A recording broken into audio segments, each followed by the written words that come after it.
বাংলাদেশ এবং তুরস্ক বিশ্ববাসীর জন্য বিভিন্ন ক্ষেত্রে অবদান রাখতে সক্ষম হবে। আমরা পরস্পরের উন্নয়ন এবং অগ্রযাত্রার আমরা অংশীদার হব ইনশাআল্লাহ।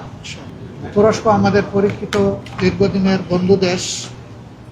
আমরা আশা করি দুই দেশের মধ্যে সম্পর্ক আগামী দিনে আরো নতুন উচ্চতায় যাবে ইনশাআল্লাহ।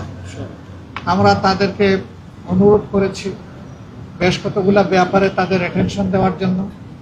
প্রথমত রোহিঙ্গা ক্রাইসিস নিয়ে বাংলাদেশ যে সমস্যার মধ্যে আছে, এটার একটা যৌক্তিক সমাধানের জন্য তারা যেন আন্তর্জাতিক উদ্যোগের অংশ হিসাবে এগিয়ে এসে তারা দায়িত্ব পালন করেন।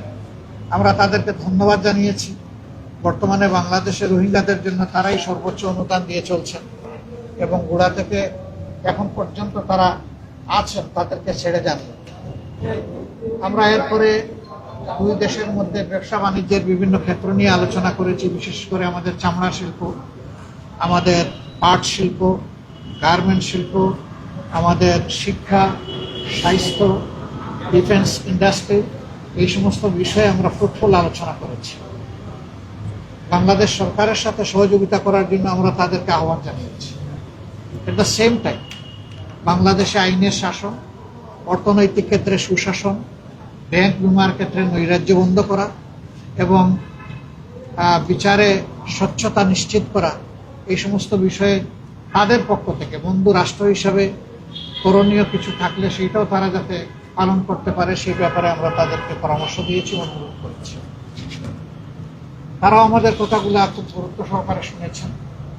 তুরস্কের সাথে আমাদের দীর্ঘদিনের এই বন্ধুত্ব বাংলাদেশে, আমরা প্রত্যাশা করি যে এটা দিন দিন সামনের দিকে আরো এগিয়ে যাবে এবং দুই দেশের একান্ত বন্ধু হিসাবে আরো নিকটে আসবে।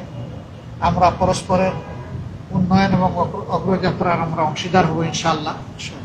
আমরা আশা করছি যে অব্যাহত এই সম্পর্কের মধ্য দিয়ে বাংলাদেশ এবং তুরস্ক বিশ্ববাসীর জন্য বিভিন্ন ক্ষেত্রে অবদান রাখতে সক্ষম হবে।